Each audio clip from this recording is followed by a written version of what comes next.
अच्छा डॉक्टर साहब, बेसिकली आप रेडियोलॉजिस्ट हैं। हाँ जी। तो रेडियोलॉजी का कॉस्मेटिक से क्या ताल्लुक, एस्थेटिक से क्या ताल्लुक? Actually radiology is about dealing machines and all that stuff. और जो कॉस्मेटिक एस्थेटिक ट्रीटमेंट्स होते हैं इसमें भी डॉक्टर की सुपरविजन में हमें मशीन्स को ऑपरेट करना पड़ता है, डिफरेंट मशीन्स को, लेज़र की मशीन्स को।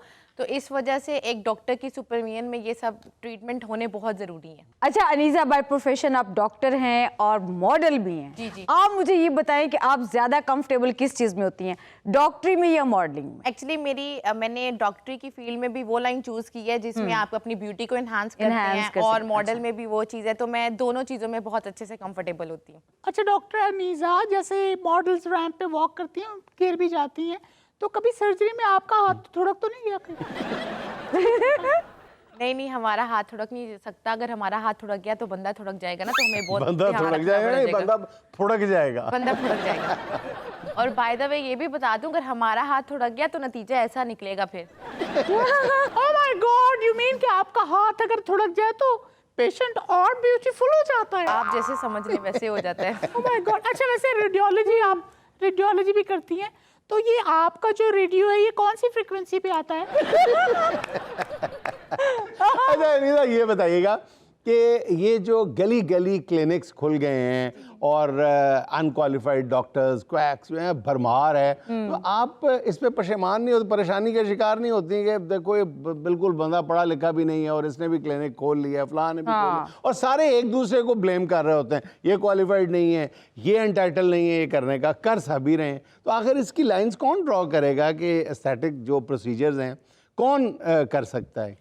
सर ये बेसिकली डॉक्टर्स की टीम परफॉर्म कर सकती हैं, लेकिन आजकल हम लोग देख रहे हैं कि गली गली में सैलून भी एस्थेटिक मशीन्स रख के बैठे हुए हैं जो हाईली नॉन प्रोफेशनल हैं और ये लोगों की ज़िंदगियों के साथ खेल रहे हैं, क्योंकि ये बड़े टेक्निकल प्रोसीजर्स होते हैं। इसमें हमें अपनी स्किन बॉडी का बहुत ज़्यादा ख्याल रखना होता है।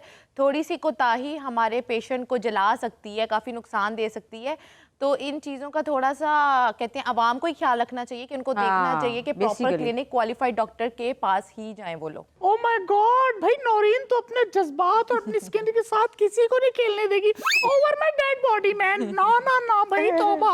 मैंने जमाल को दिल दिया, देख के दिया है, सीने दे दिया। आपको पता है डॉक्टर साहिबा क्या देखा है आपने जमाल में?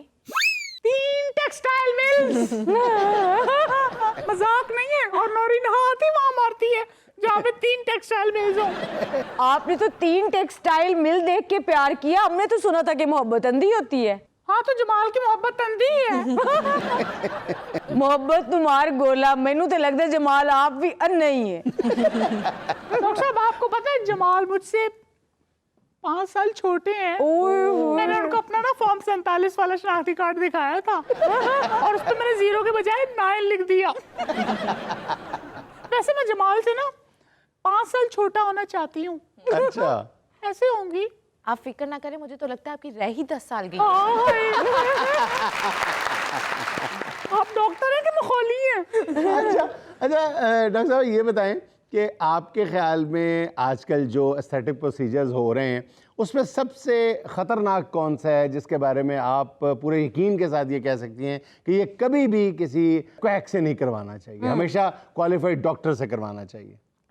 मेरे ख्याल में सबसे ज़्यादा जो हम लोग इंजेक्शंस लगाते हैं, फैट डिसॉल्विंग इंजेक्शंस और whitening injections without doctor consultation, ये आपको किसी के थ्रू ये प्रोसीजर नहीं करवाना चाहिए। अगर आपको डॉक्टर रिकमेंड कर रहे हैं तो प्रॉपर चैनल के थ्रू आपको डॉक्टर की सुपरविजन में ही ये ट्रीटमेंट्स करवाने चाहिए। खासतौर पे जो इंजेक्शंस के ट्रीटमेंट्स होते हैं, जो ड्रिप्स के ट्रीटमेंट्स होते हैं, तो आपको प्रॉपर डॉक्टर से ही करवाने चाहिए। अच्छा डॉक्टर, ये जो एंटी एजिंग का क्रेज़ है, एंटी एजिंग इंजेक्शन, सीरम, ये वो टैबलेट्स हैं, पता नहीं क्या क्या, इनकी तरफ कब जाना चाहिए? चलें अगर आप अलाउ करें कि ठीक है, चलें एक बंदे का बुनियादी हक है कि वो जवान दिखाई देना चाहता है। अभी बता, मैं अभी चली जाती हूँ, अभी बोले। अभी जाते चले। हम एज लिमिट्स की बात पूछ रहे हैं। अच्छा किस एज में आप अलाउ करती हैं? आई थिंक ये सबकी अपनी पर्सनल चॉइस होती है कि किसको कौन सा ट्रीटमेंट कब चाहिए, लेकिन मिड 30s या मिड 40s में आप ये ट्रीटमेंट करवा सकते हैं। और ये ट्रीटमेंट्स अच्छे होते हैं। अगर किसी को बहुत ब्यूटी इन्हांस करने का शौक है तो ख़वातीन के लिए ये ट्रीटमेंट्स बने हैं और उनको ज़रूर करवाने चाहिए, लेकिन बस थोड़ा एज का ख्याल रखना चाहिए कि आफ्टर 30s या मिड 40s में उनको ये ट्रीटमेंट शुरू करवाने चाहिए। लेकिन उससे पहले उनको आई थिंक ज़रूर ज़रूरत नहीं पड़ती है। जब तक आप 30 के होते हो तब तक आपको ज़रूरत नहीं पड़ती, लेकिन उसके बाद अगर आप करवाना चाहती हैं तो ये ट्रीटमेंट बहुत ज़्यादा सेफ होते हैं, आप करवा सकते हैं। अच्छा डॉक्टर साहब, ये जो ग्लूटाथियोन है जिसके बारे में मशहूर है, जिस रंग चिट्टा कर देता है, लोग खा भी रहे हैं, ड्रिप्स भी लगवा रहे हैं, इंजेक्शंस भी लगवा रहे हैं, हांडी में भी डाल लेते हैं। हाँ चस भी रहे हैं। आप हमें ये बताएं कि ये किस सूरत में ज्यादा इफेक्टिव है? अच्छा, जो ग्लूटाथियोन बेसिकली एंटीऑक्सीडेंट्स होते हैं, ये हमारी बॉडी में ऑलरेडी मौजूद होते हैं। अच्छा। ये सबसे अच्छा वर्क करते हैं आईवी ड्रिप्स के थ्रू, इंजेक्शंस के थ्रू। और जो हम ऑरल मेडिसिन लेते हैं ये भी इफेक्टिव होती हैं, लेकिन ये थोड़ा स्लो प्रोसीजर होता है। और जो हम आईवी ड्रिप्स में हम बॉडी को डायरेक्ट दे रहे हैं उसमें इनके रिजल्ट ज़्यादा अच्छे होते हैं। तो ये जो आजकल घोल के भी पीने वाला आया हुआ है मार्केट में, आई डोंट थिंक सो कि दे आर रियली इफेक्टिव, लेकिन मैंने आपको जैसे बताया कि आईवी ड्रिप्स का ज़्यादा इफेक्ट है, और अगर आप कैप्सूल या गोली की फॉर्म में लेते हैं तो वो भी इफेक्टिव होते हैं। एम्प्यूल्स भी आते हैं पीने वाले। जी, एम्प्यूल्स भी आते हैं पीने वाले लिक्विड फॉर्म में, लेकिन अगर आपको लिक्विड में इनटेक करना है तो गो फॉर आईवी ड्रिप्स। वैसे अनीसा, मैंने घोल के पीने वाला, इधर ध्यान दो ना, मैंने घोल के पीने वाला। अनीसा, मैं इतनी बुरी हूँ कि तुम देख भी नहीं रही। अनीसा, जो तुम्हारा ग्लूटाथियोन है ये मैंने घोल के भी पिया था। अच्छा। रंग तो चिट्टा नहीं हुआ, लेकिन मेरी काली खांसी ठीक हो गई। वो अंदर जाके कंफ्यूज हो गया था ना कि मैं क्या क्या करूं, तो उसने यही कर दिया। और वैसे भी जो आपने घोल के पिया होगा ना वो तवीज होगा। I don't care. वैसे मुझे तो एनेस्थेटिक प्रोसीजर की जरूरत ही नहीं पड़ती, यानी लोड ही नहीं पड़ती। जमाल कहते हैं मेरी ग्लूटा तुम मुझे बिल्कुल सलमान खान लगती हो।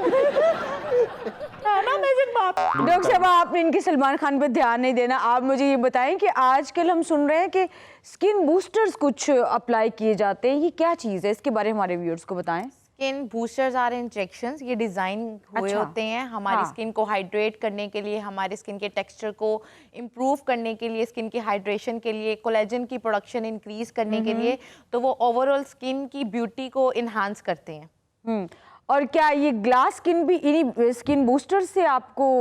ग्लास स्किन अचीव करने के लिए वी हैव मतलब वेरियस ट्रीटमेंट्स, ठीक है। वो अच्छा। हम एक प्रॉपर जर्नी पे चलते हैं और उसके कुछ सेशंस होते हैं, लेकिन हाँ of course glass skin achieve हो जाती है, लेकिन उसके लिए आपको थोड़ी बहुत मेहनत करनी पड़ती है अपनी स्किन पे। तो अब बारी है सुहाना का सवाल मेहमान से। इसमें हम आपको 4 ऑप्शंस देंगे, एक आपने सेलेक्ट करनी है। सवाल ये है, खूबसूरत रहने का राज। ऑप्शन नंबर 1 पूरी नींद, ऑप्शन नंबर 2 पूरे ख्वाब, ऑप्शन नंबर 3 अच्छा डर्मेटोलॉजिस्ट, ऑप्शन नंबर 4 फिल्टर्स। अच्छा डर्मेटोलॉजिस्ट। ओके। अनीसा, तुम्हें एक बात बताऊं, मेरी यहाँ से फटी हुई कमी। चलो ये तो मजाक जस्ट जोकिंग।